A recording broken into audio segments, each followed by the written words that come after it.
Hello, and welcome to the fourth episode of Foreign Affairs, Dating Men. I'm Stefan. I'm American. I'm in my 50s. I'm politically liberal, which might be important later in this episode to know. And maybe one or more of those things is a red flag for you. Who knows? I'm Alex. I'm still a Russian in my 40s, and I never judge. What about politically? How are you? Could be more liberal. Yeah, okay. Wait. Not that liberal as you. Yeah, well, who is? That's right. Anyway, the topic today is an interesting one. We all have things that rub us the wrong way. It can be a physical characteristic or a fashion choice, like bad breath or someone has a rat tail. It could be a behavior, like being mean to people, being mean to waiters or something like that. It could be a culture or a political disposition. It could be anything.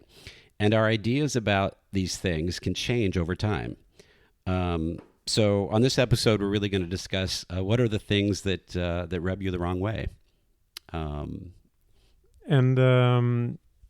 was also curious, because this was your choice of the topic this time. So why you think it's interesting? Why is it just interesting for you? I think it's interesting because we all make judgments all the time. Well, except you never judge. I never judge. Of course.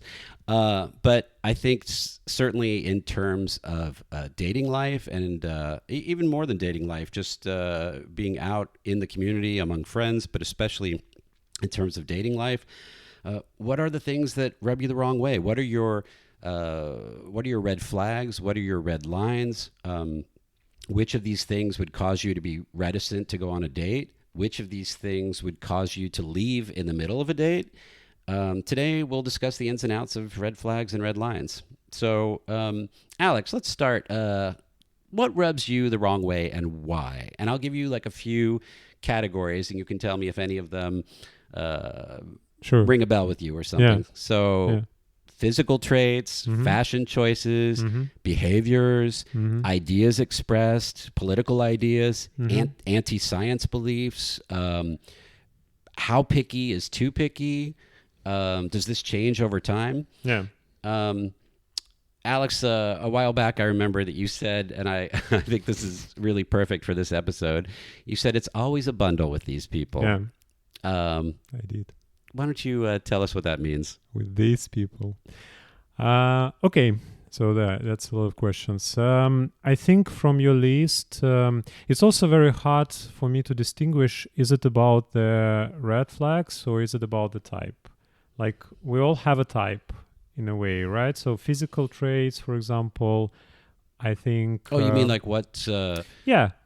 What appeals to us. Yeah, basically. what appeals to us. And what doesn't appeal to us. What doesn't appeal to us, yeah, indeed. But on your question, I think for me, I'm very sensitive in terms of smiles. So you too? Yeah, very much. Maybe even more than me in certain ways. Oh my God, if somebody is, I mean, and this is not just on dates, and Alex has seen me in action here, and I'm sure he's like, calm down, it's not that bad. But like if we're out and about somewhere and someone is really wearing very strong cologne, I'm just like, oh my God, it's like a poison cloud. What am I doing here? I got to get out. I can't breathe. That is a big, big turnoff to me. You know what I remember about this? What? If you remember this story, once you had a date where, like, I think the guy was already at your place or something, and he was cute, but there was this problem with the cologne, and I think you asked him to wash or like to wash the neck.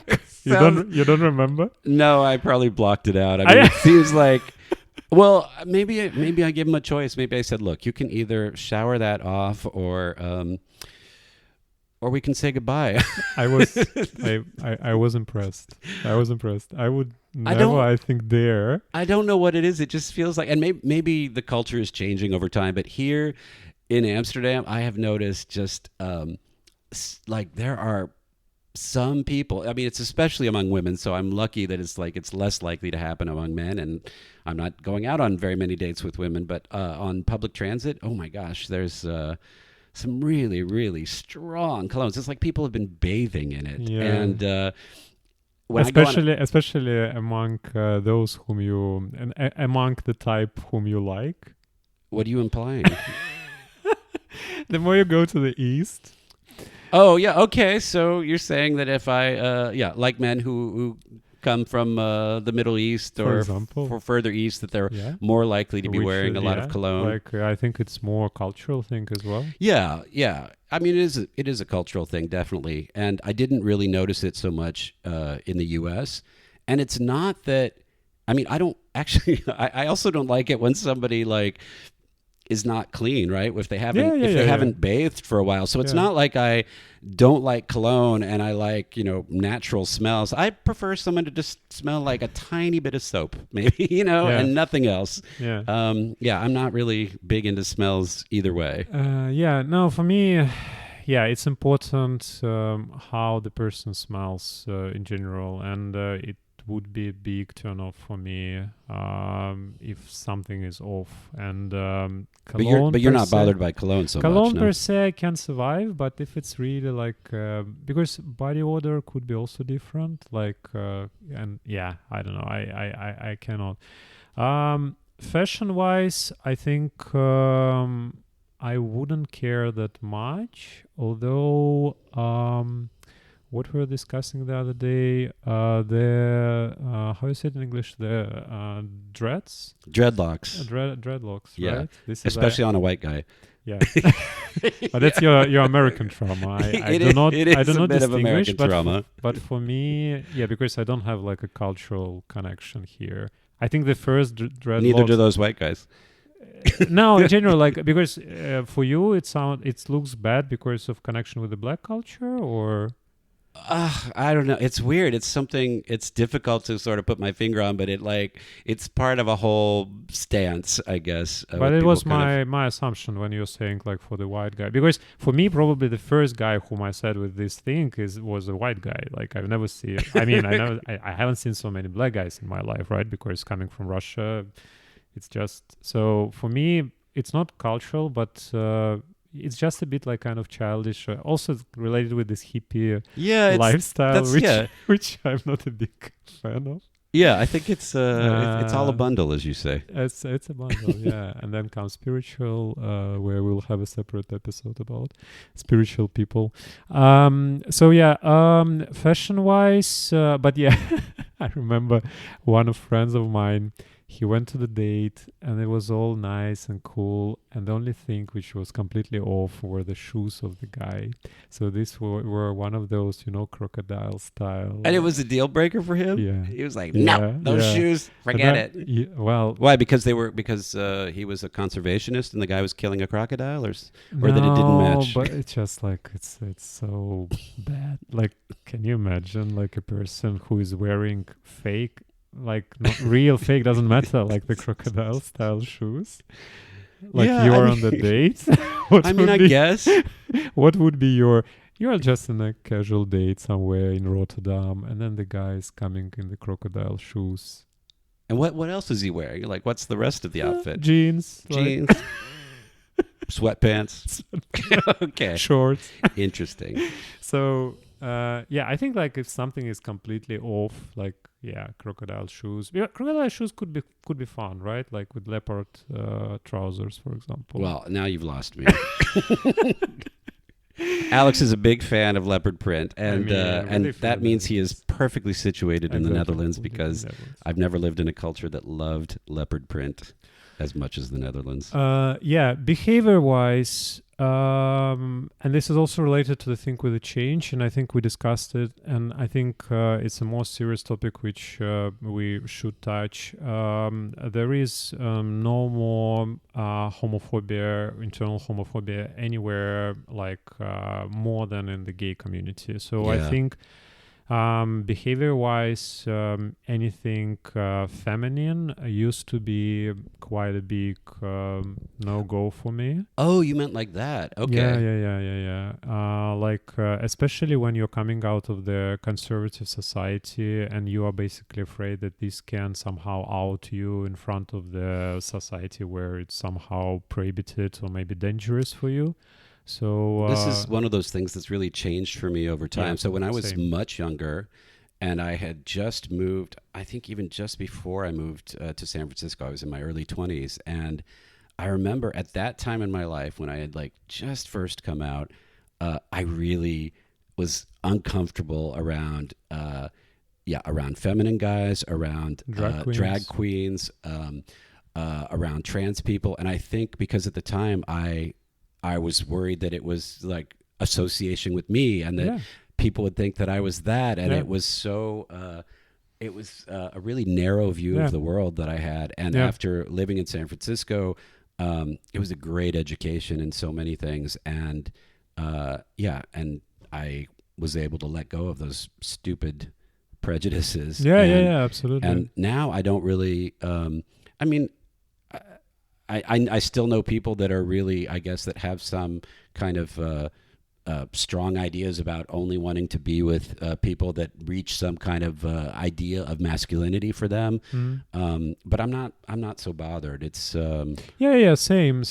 Nowadays, it's less and less important for me, but I think it's something which you need to embrace in yourself. So, as they say in psychology, behavior-wise, if something is really pissing you off, it's probably something either you want to do it yourself, but you cannot allow yourself to do it. Or that you fear that you are. You fear that you are. So I think it's very much related to you rather than to the person you are with. It's all about your own insecurities. Yeah, exactly. So I think behavior-wise, I'm more or less fine. And we are coming to the ideas, which is way more complicated because I was thinking when I was preparing to this episode, I was thinking about that. There is a famous, very famous Russian journalist. She's very smart. She was always like in between. Let's say she was in a position in a way, but now she's still in Russia, and she's quite close to the power guys. And she was always saying that nothing is black and white, right? So because she's smart, she's like there are gray tones, areas, and so on. But then I think that this is also a trap in a way. Because if there is no black and white, if there are always gray areas, in certain moments, you can justify almost everything.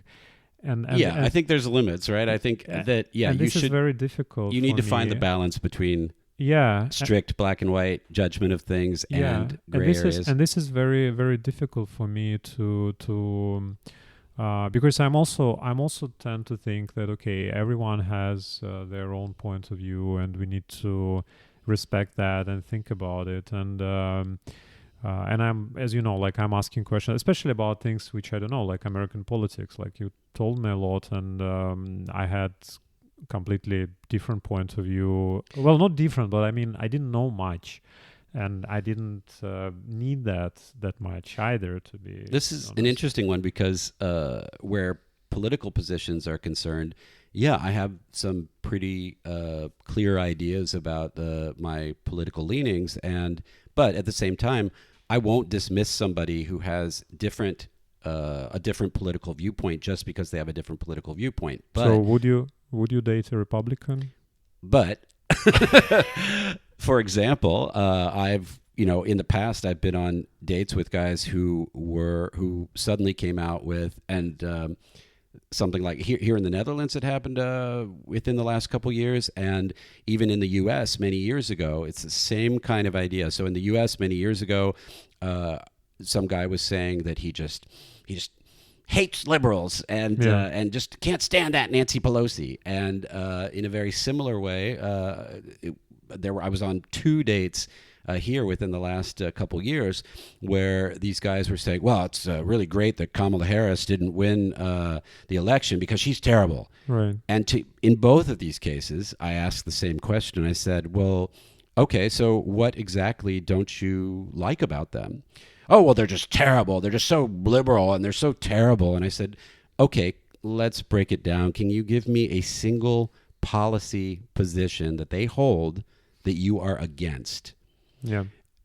Well, just all of it. I'm like, well, okay, let's just pick one thing, like as a position on foreign interference, a position on taxes, a position on the environment. What specifically does Nancy Pelosi in the old case or Kamala Harris in the newer case, what specifically have they done? What specific positions do they hold? Because this is something I can engage with. This is something I could agree or disagree. But in both the cases, they're like, well, I just think they're terrible and have no experience.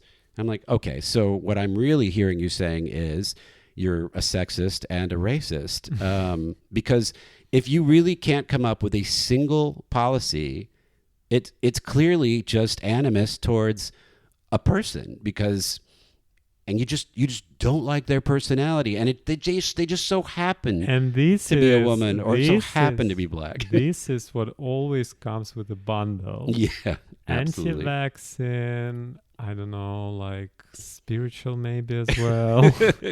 And conspiracy theory. Oh, conspiracy theories, definitely. Well, who knows what's in those vaccines? I mean, they're trying. It's mind control. Yeah. It's chips. So this is when I say it goes with a bundle. It does kind of go with the bundle. And for me, usually these things they come out earlier. Maybe you mean before you've even gone on the date? Before I even go to the date, like one way or another, you kind of feel the position of the person in some chats. Maybe just you go to the date too fast. Well, not saying that it's wrong. I'm saying that maybe you just go to the date, and that's right. Like not to create a person in your mind, but just to see the real one.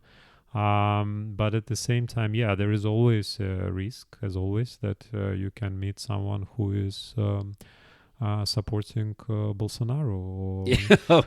Yeah, actually, it's funny you bring up that particular example because in that case, I never met the guy for a date. We were just talking online. You blocked. I just blocked him after he was telling me how great Bolsonaro was. And I'm like, you know what? We're not a match. Bye. So you didn't ask him about the policy in this case? Like what was exactly the policy which was so good and well done? He said something previous about Trump. And in fact, what's weird is this guy he had to leave the United States because of Trump, because of some policy and his visa.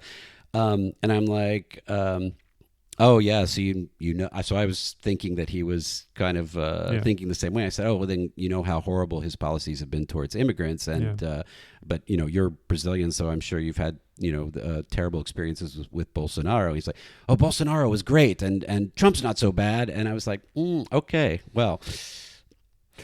All right, we're not going to move on to a date. Yeah, not to create a political podcast out of it all. And everything's political, even if you pretend it's not. Yeah, and by the way, on that side, also, how about those people who are saying that they are not political? That does rub me the wrong way because I feel like when someone says, "Oh, I'm not political at all," it's like, well, by not making a choice, you're making a choice, but. I guess it's less bothersome for me than than somebody having a particularly hateful point of view. You would date someone who is saying that they are not political. Let's just say that if we're actually dating, they will become political. Oh wow. Conservative, maybe. No, I doubt that. About the change over time, definitely, 100%. So we already touched the behavior things in a way, like, same with me.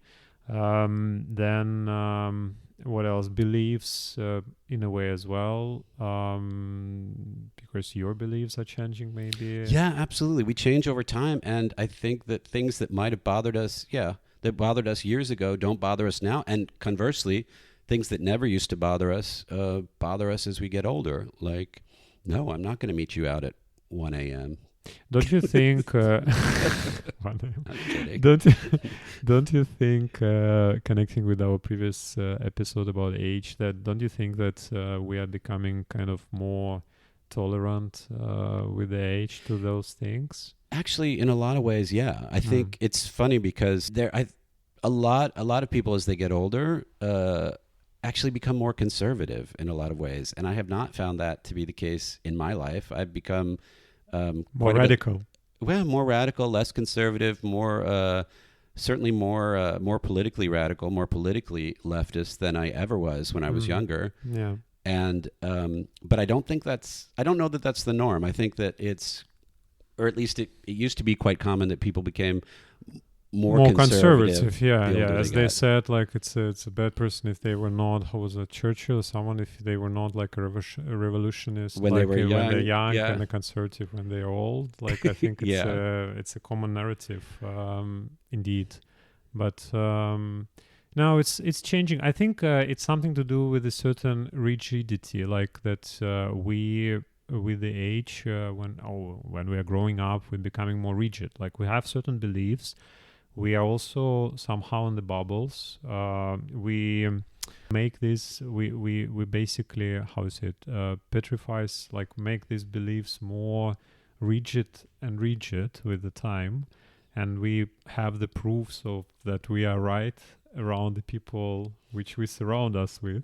So you're saying we're less open-minded, not more open-minded, or it depends on the subject? Depends on what you say open-minded. Like open-minded, if you believe that open-minded is embracing or start dating someone who is, I don't know, voting for Trump or for Putin. I mean, I could never be that open-minded. Yeah, exactly. But open-minded is basically that. It's also embracing very different point of view, right? I have a very interesting case for that. Like I have a friend in Kazakhstan who is kind of, let's say, in the middle, maybe not conservative, but somehow in the middle.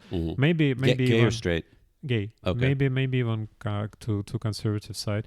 And then he was friends with the guys who back then were super liberal, and In Kazakhstan. in Kazakhstan, who were like kind of openly gay and like I don't know, activists and so on. And he was a bit like kind of, we should be more quiet and so on. And they were very aggressive even like towards him. Like that, how can you be like that? Like our society, you know what I mean? And for like him, it's important for us to be active. It's we important for us should to be active. out there You should and be to like, really exactly, Yeah, yeah. I But kind of and they agree. completely kind of pushed Cut him off? Yeah, in a way. And I think and he's a very, very good guy and very kind. And I think, he has his own beliefs. Like he believes what's right, what's wrong. Like he has his own system of values. And yes, it's not maybe even the same which I have, but does it mean that we should like completely kind of push him out of the circle and persuade him like that he's wrong? And I mean, he chose his way. I mean, I he's don't know. not I guess bringing any harm, I guess it would depend on what he's doing. Is he actively working against gay no, rights and he's liberation, not- or is it simply that he's a He's not. quiet? He just has yeah, different opinion. Like with these guys, Yeah. like he has his own opinion about the things. More skeptical in a certain way, maybe. This position, like in the gay society, in the gay community, that you should be maybe quiet. Like especially in some conservative countries. Oh that yeah. You better be quiet, and then things will be fine. Like And in some places, it's more than you better be quiet. You like. It's funny. I was on a date a few weeks ago with a guy, handsome guy, nice guy from Egypt, actually, and he's, I think he was 40 or so, and we were talking a bit about our families, and so it's quite common for guys from the Middle East to not necessarily be out to their families. Yeah. Although I know some that are out. But so he was talking about how close he was to his family, and I was saying that I'm very close to my family, and I was telling stories about my family and how grateful I am that they were so accepting when I came out, and not just accepting. They, each of them in their way, sort of became a kind of activist. They each sort of stepped up to the plate to make the world a better place for me, and it brought us closer together. And I could not imagine, for myself anyway, that I could say that I have a close relationship with my family if they didn't know this about me, if they didn't know what my effective relationships are like. And so when he was saying that he's very, very close to his family, but they don't know about him being gay, for me, that's a red flag. It's not that I disapprove of his, of him not telling his family, but I do think, for me, there's a psychological importance. I mean, being close to your family is it's a big plus for me if you have a good relationship with your family. Guys who are like completely like trash talking their families. I mean, we all in the gay community, some families are not very accepting, and I can understand people who've had troubles with their families. But it's a big plus for me, I'll say, when people have a nice relationship with their family and that they're out to their family. So when people are not out, to me, it's not that I think that they're wrong or that there's not some kind of cultural reasons that that's happening. But I do feel like I have a hard time believing that you're really, really close to your family if they don't know this central thing about you. Yeah, I have, I have a bit like different opinion here because I'm coming from, again, way more conservative society, and I fully understand those. I was, and I am out to my family, but I know lots of examples of people who are not, and I fully understand that because it's also, as you said, in certain moment, in certain families, it might be the choice you have to make. Okay, either I'm out to them, and probably I will never see them again. And I know such cases quite a lot. And either we will keep this, what I believe is close relationship, but indeed there will be one small thing which they will never know about me, but we will be talking, we will be seeing each other, we will be loving each other. And I think that's a horrible choice, which... it is a horrible choice that society should not force anybody to make, but it does. Some people have to make this choice, and some people making this choice towards not talking to their family fully honestly. And maybe even those families, they know, but it's something kind of don't ask, don't tell. And then we can also talk about south of Russia, like Chechnya, and we watched, the story because we watched this together. So this is the case where you basically can be killed and or tortured. And so yeah, I think I do understand those cases, and yes, of course, sometimes it's just the matter of self-courage, and I understand where it's coming from to you, but sometimes it's just the way it is. Yeah, granted, I'm I can't help but have a lens because I was raised in a particular culture in a particular way, but at my age, it's true that when I came out at the age of like 20, it was still a time when there was some risk in coming out, and I came from quite a conservative state, and not anything that my family had done particularly, but because of the culture that I was raised in, I was quite fearful of coming out. I didn't know what was going to happen, and it turned out to be great. They turned out to be so accepting and so wonderful. But I could also see that after I came out, this tiny act of courage in coming out made it a little bit easier for the people that came after me, and all the people that came before me that each in their way had this small act of courage made it easier even at that time for me to come out many years ago. And then my first cousin came out a couple years after me, and then his brother came out. Let's save it for the episodes about coming out, I think. Oh, okay. Let's say hi. Let's just say there's a lot of gay in my family. Let's say hi to your family as well. But I think let's move on. Oh, okay. Well, if we're talking about other red flags, they could be in a lot of different areas. Like, like there's things that we enjoy in our lives, and so if somebody that we are dating really doesn't enjoy that at all, it's not like you think that there's something wrong. Well, maybe I do think there's something wrong. Okay, so as example, I don't know if you know the example that I'm about to raise, but people that don't care at all about what their food tastes like, and that and that for them the most important thing in a meal is that it's cheap, that's more important than if it tastes good. I know what friends you're talking about. For me, that's a red flag for me. Like You wouldn't date such a person. I guess I would hope that I could convince them.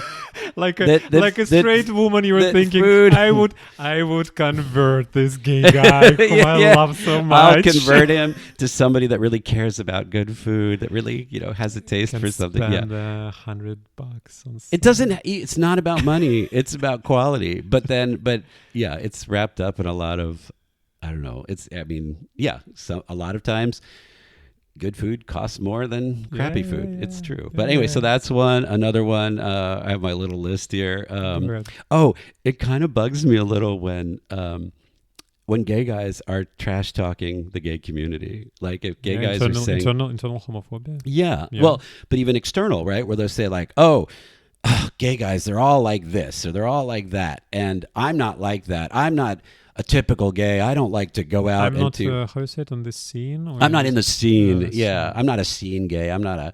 I never go to the gay And club. I'm like, well, there's But as there is many kind of also, gay people as there are people. For me, because my friend was coming recently to visit, and I was talking about that to him. For me, the opposite is also a bit weird. You know, when you are inside the ghetto. Like yeah. No, the I think only there's a friends balance to be found. Yeah, but the only friends you have are gay guys. The only places you go are gay clubs. Like the only parties, you know, bars, whatever. So you are only that. Like yes, it's a big part of your identity, but it doesn't matter. It doesn't mean that you should be like fully only inside that. It's also like for me, it's also a red flag. Like if someone, I could the understand that. only Yeah. zone of interest. yeah. I think fixation on something, on one thing, I think it's always a bit, to me, it's always a bit scary. I always think that, something is off, something is wrong. So yeah, any side of the spectrum. Yeah. So I mean, but if like I've been in conversations where gay men are completely stereotyping other gay men, or the entire community is this, or the entire community is that. Of course. We're as varied as anybody else, as any other group, and it's weird. It's weird when people. It's almost like they have this idea in their head that they need to define themselves against some idea of what gay men are, and homophobia. Yeah. And I mean, so also people that are not just people who are stereotyping gay men, but people who are stereotyping any particular group is a little bit of a red flag.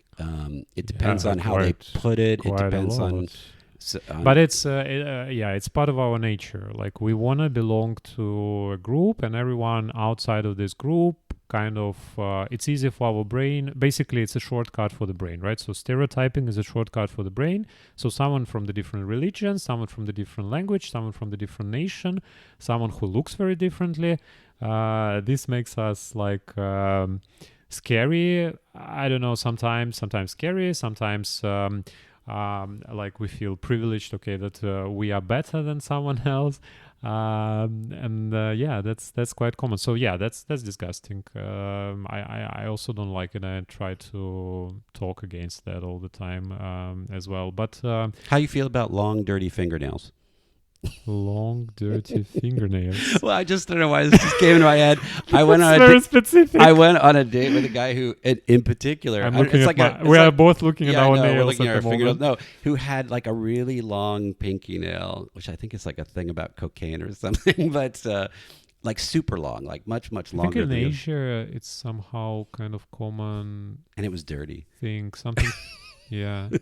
Something to do with nobility or something. Nobility? Nobility. Oh wow. Yeah. No, I also I did not find it noble. Yeah, I don't find this attractive. But that's this would be this would be a problem, I think. But again, is it something to do with the femininity? No, because this is about, for me, it was more hygiene. I think just one. Hygiene is kind of... Just one? Well, nail? in this particular case, there was a guy who just had one super long pinky nail. It was for some reason, I don't know. Some guitar players also, on one hand, when you're playing the guitar, you have the longer nails. But the thing, what's bugging you? Just that it's long or that it's dirty? Both. So if it's just long, it's okay? I'd really have to give it some thought. I mean, I don't know. I feel like it would. With a I feel like nail during sex, it would get caught on things. I don't know. With a nice nail polish on it. Yeah, I think. I don't know. Are there any other like physical things that you said you didn't really like smells, but are there any like physical things that are a turn off for you? Physical things. I mean, you can't really blame somebody for like a physical thing. You could blame them for a long fingernail, but you can't blame them for since people are saying that we are getting kind of more personal. I think if someone is really big, this would be kind of a You mean if they have a big? Oh no, you mean if they're like large? Do you have a particular horizontally challenged particular kilo? No, I Okay. don't. But no, Okay. but again, we are coming to the territory of the type, I think. Yeah, just the types that Yeah, appeal just to you. the type. So you're not repulsed by people that are No, large. no, It's just no, you're not attracted to them. no. And I think I had sex with. But what I wanted to say, talking about the differences, this one you said about this food, for example, thing that some people like, some people more like oblivious to that. Me and my husband like. Everything like what he likes, I do not, and everything I like, he doesn't. Almost everything. In terms of food, you mean, or in terms of everything. come on? Okay, Yeah. give like 3 or 4 examples. Yeah, I mean, music-wise, for example. Oh, you like very different music? Well, he prefers hard techno. I would go with some melodic at least. But you like, guys find a way to dance in together. the middle, sometimes there is a small little like Melodic techno in the that- middle, which we can handle both. But no. Then what else? Food-wise, almost everything. Like he likes, I don't know, croissants. I don't like layered dough. Like he likes, coffee. I don't drink coffee. Alcohol, I'm not a big fan. Like, I mean, all the things and some very specific things. Like almost all the time, I know it. Like if he likes it, I don't. Okay. And then whatever food, so all this kind of basic stuff. Okay, what made you fall in love with him? The way how he cared about me, and he still does. He takes care of me. Oh, Like today, I was coming to you, and he was. So we went to the movie today, and I came to your place, and he went back home. And a friend of ours, while he was in town, he was taking my bike, and he raised up the saddle. And Max wrote to me that he was passing by, and that our friend, he forgot to get it back, and he put the saddle back to my level, to the level which I'm using. So like the little things that he's Which paying I'm attention not, to. yeah, that- which I didn't ask for. Like, I mean, the little he takes care. Like when we met many years ago, I remember there were no napkins, or there like napkins were almost over, and the next day he brought napkins, like a pack of napkins, like at home. So you're saying he's just really thoughtful, Very and, thoughtful, and yes. that really touches you. A lot, yeah. That's yeah, great. yeah. What about? Yeah. Well, actually, I guess I've seen, but so there are some like we've been to concerts. I remember that concert you took me to not too long ago, where Max was like. Oh yeah, where he didn't want to He's go. gonna. I hope Steven doesn't hate that terrible music. And I'm like, No, this and really- he was so excited that he doesn't have to go because I have you and I can go with you. because we're quite similar in a lot of ways. In a lot of ways, yeah. But I was also after that. I also was not sure because it's minimalistic music, and I was not sure. It was whether great. You like it, and you loved it. You were It like, was "Oh my great. god, how you thought I wouldn't love it?" And yeah, so I will put the soundtrack here, like a little bit for people to. Oh to yeah, that'd be understand great. Yeah, what we're talking put about. the more accessible parts of it. Are you saying that we're too cultured for our audience? We're definitely too cultured. All right. Well, what other kinds of things do you feel you're different about? Like literature, television shows? I mean, I go out. He doesn't. Okay, so this is- people-wise, for example. This is thing. interesting. You call yourself an introvert, Yeah, but comparing to you. when I've introduced you to people, and we've been out, like in fact, just like last week at King's Day, and my friend, we have this podcast, and Alex says he's the introvert and I'm the extrovert.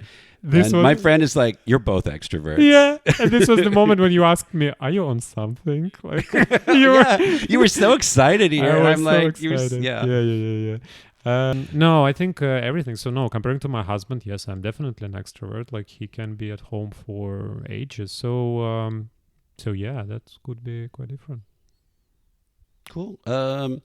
What have you ever been on a date or in a situation? So you're already in front of the guy or with the guy or there, where they said or did, or there was some red flag or red line that they crossed Yeah. that made you leave in that moment from that date, or decided not to contact them again, not to see them again? Yeah. And what were those The things? latter. Yeah. So leaving, no, because for me, again, as It's I quite said, severe. it's quite, yeah. For me, I would always stay. I would always continue. I would never just leave. I think no matter what, yeah, I don't know what should happen that I just leave. I cannot face the conflict, as you said, and this is what I admire about you, that you can. I can face the conflict. Yeah, you can just like whatever, bye. No, but I remember like why many years ago I was dating a guy and I quite liked him, and at a certain moment he began with these imperialistic like rhetorics, almost regretting that the Soviet Union fell, like blaming Gorbachev and Oh my stuff, God. and like and it was so It really rubbed you the wrong way. yeah, and I was like, wow. And even then, I was like, okay, maybe it's very traumatic time. It was very traumatic time for us. Like lots of people, were on the age, and it was. So I was trying to kind of explain it to myself, but then, yeah, it's just. Tell the story. I know you like to consider yourself someone that's not necessarily going to, to start a conflict or to bring something up, but there are things that push your buttons. Yeah. And Alex and I, Black and white things. a couple years ago, we were in Cyprus, and Alex met this guy online. And why don't you tell the story? Yeah. No, it was quite funny because indeed, so how is it, Cypriotic guy in English, Cypriotic. So, but he has a very interesting story. So he grew up in Russia, like in the middle of nowhere, like in the south of Russia, and so he speaks Russian fluently. And then we just met randomly. We had a couple of evenings together. It was very nice. And then in certain moment, he mentioned something. Oh yeah, and he was. I think he was even dating like a Ukrainian guy or something. And he was like, yeah, but like Ukrainians, Russians, like the same thing. And I said, yeah, sure. I mean, like Cypriots and Greek guys, it's also the same thing. And he was like, no, it's like completely I'm like, oh, is it completely different? Is it completely different? Yeah, because of course, this is where I see things quite black and white. Yeah. And it's really, I don't think it's negotiable. Yeah, no, I totally agree. I can tell you also related story, like after the war started in the beginning, I think it was like the first month or something, one of the guys with whom I was chatting and never met him in real life, he wrote to me, kind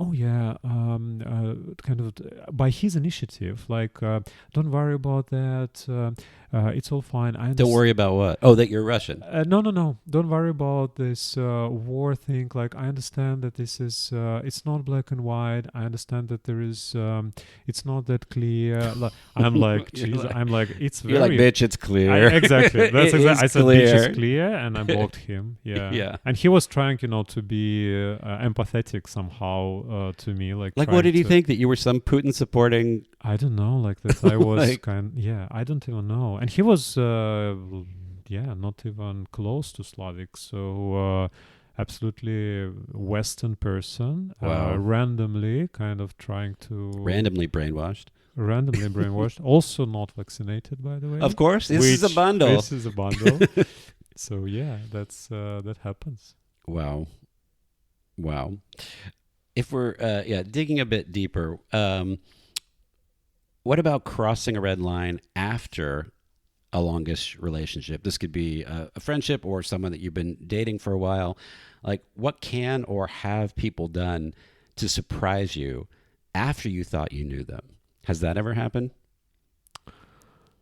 The first thing which comes to my mind is maybe all these stories which we heard, and I think even you heard more than me among your friends during COVID, how many couples split. Oh yeah, a lot of couples. Yeah, I had a friend, I have really good friends, one American, one German couple, and they they were living in Berlin, and they really had I think COVID really drove this huge wedge between them because one of them became he was anti-vax. He was like, oh no, nothing unnatural enters my body. And they were together like for years. For years. For So years. we're not talking about months. We're talking about years. And then he was like avoiding, there were some legal things around having to get vaccinated to be able to go to certain places and get approved. And he refused to do that. And that really drove a wedge between him and his partner, who was American, who was like, this is crazy. Yeah. Like, of course we have to get vaccinated. Of course, like we have to, we have to protect each other in society and all these things. And that is... because I think it's a little bit like, if you think about it, you're with someone for quite a while. Most of the topics, they pop up quite on the early stages, right? Yeah. But this specific thing, like this related to vaccination, related to kind of common health, like health of the society, related to I think this is something which popped up back then, and we were quite surprised about those things. Talking about myself, I remember, well, again, many years ago, before Max, I was dating a guy for already quite a while, and I thought that we are very much on the same page, and he was very conscious, self-conscious, like about lots of things. And then one morning, I remember this pretty well. So he's looking, like I'm dressing for work, he stays at home, he's looking at me and he's like, why are you dressing like that? What do you mean? Did you suddenly change? Know. Was it suddenly I a was slinky just red dress? No, it was just just normal clothes, like nothing special. And he's like, no, you need to look a little bit more like presentable, more like you go to work. The fuck? Yeah. I know. Wow. I know. I was why and he was unemployed, right? No. I don't remember, but it's not like he had a very like prestigious something job or like whatsoever, like not, how weird. Not working in the bank, like, and I'm in software development, right? So, and back then especially, like I was even closer to engineering rather than management. So for me it was super weird, and this was for me a breaking point. I was like, wow. And then I think we started like talking about it, and he started telling me like what to do, what to wear, like where to be. I'm like, oh, okay. I had good luck. I had this is actually a friendship, but I had a friend for many years, and I thought that we were really close and we really knew each other, and then all of a sudden in some conversation we were talking about I don't know, there was some story in the news about I don't know, about UFOs, about aliens or something. And he says, he's like, yeah, it's just ridiculous how the government is covering that up. And I said, what? And he's like, well, yeah, I mean, they've obviously been here. I'm like, they've been here? Well, yeah, I mean, it's yesterday clear. With me in my bedroom. I was just like, I mean, I strongly believe that there's intelligent life in the universe. I strongly believe that statistically it's a near impossibility that there wouldn't be other life and other intelligent life with all of the planet. But it's quite a different thing to say, and they've been here and they've been, I don't know, anally probing me or whatever. 100%. Just yesterday. So that was just like, I was like, yeah. Other things, I've been in relationships for quite some time where... I think I said this in a previous episode where it was super maniacally important for them that we be monogamous. Yeah. And then it turns out that they were of course not cheating. Of course not. Yeah. It's like it was so important to you. And like as always, if you are fixated, lying is a red flag for me. Wow, lying, Not for everybody. True, but like okay, like if it depends on the level as well. On the level of lying, like you were saying, like lying about your age, or maybe not telling about your age. There's levels definitely. So, like if I lied about having ice cream yesterday, it's not the same thing as I'm lying that I have voted for Trump. Yeah, I mean that's a big one. But I think if you voted for Trump, you would be proud of that fact, and you wouldn't hide it. What if you? But what about for cheating on someone? Oh, and then what if you had sex with somebody outside your relationship Yeah. and you caught chlamydia or gonorrhea or whatever? I mean, you'd have to tell your partner, right? Yeah, I knew yeah. a guy once who Yeah. caught that and did not tell his partner and just hoped for the best. No. But If that it's- for me, that would be an absolute deal breaker. Like if I found that out. Yeah, absolutely. Yeah, if it concerns someone health? around, Yeah. and also like someone, your health and someone around you. Yeah. No, if it's like you caught chlamydia, but you didn't have sex, like kind of in between with your partner, then maybe you can kind of hide it. But if he is exposed, then definitely you have to talk about it. Yeah. 100%. Have you ever yeah, I'm thinking of the things like what have other people done? Like, have you ever crossed somebody else's red line? Has somebody else ever either expressed to you that you've said something really that they can't support, that they have to leave, or that you said or did something that made them leave in the middle of a date or a meeting? Or I think I come across sometimes like a very kind of also maybe not flexible, but a little bit like a mentor, like a teacher. Like I remember my mother used to say to my father all the time, like, teach your students, like, don't teach me. it can rub people the wrong way when you're like, Yeah. oh, and maybe you should try. In fact, you remember we have a friend, and I don't know if you know what I'm thinking about here, that you he was kind of, you took it as kind of condescending when he would be like, how are you adjusting to things here? How Yeah. But no, but also another example comes to my mind. For example, I can give the advice. I'm very much into the like solutioning. Like, okay, there is a problem. I have to solve it. Yeah. Like, and sometimes people just talking about their problems because they just want someone to listen. They want someone to listen. Exactly. They're not asking you to solve this problem. They want like freaking listen to but me. you can't help yourself. And I, with the years now, I'm trying to stop myself from giving advices when people are not asking me to give them advices. Yeah.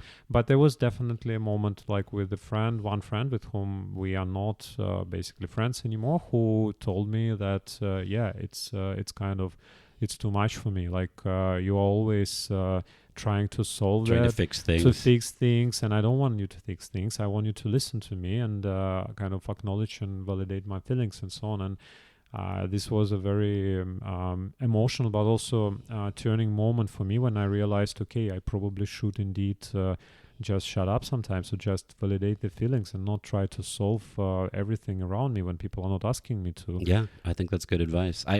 We're very similar that way. Yeah. And No, I think you're listening more. You're kind of well, now with the age, Okay. but like, but when I was younger, I would, I couldn't leave a problem unsolved, right? Like, it's like, you're telling me about a problem, we have to solve it, right? Yeah, engineering. It's the engineering mindset. Yeah, this is a problem, we can solve We it. can Everything solve is fixable. Yes. But then you realize that sometimes the best thing you can do is just lend an ear, just be quiet, listen to someone, and let them unload. Yeah. Even if you think, oh, well, if they would just do this or they would just do that, things would be okay. Yeah. That's not really what they're looking for. Agree. I'm trying to think of areas where like I've crossed somebody's red line like that. Yeah. Definitely I've done before. I don't know. Have you ever, like a couple times, this is like in the past, sometimes I felt like you met somebody and you weren't like a cultural fit for whatever reason. And they didn't want to see you again because, I don't know, you weren't. For example, like cultural fit. Like I don't know. Like you weren't into the Zodiac as much as they were. You weren't, or they didn't like the way you dressed, right? And they were like really into their clothes or something like that. Or one time, this is Dutch people can be so direct.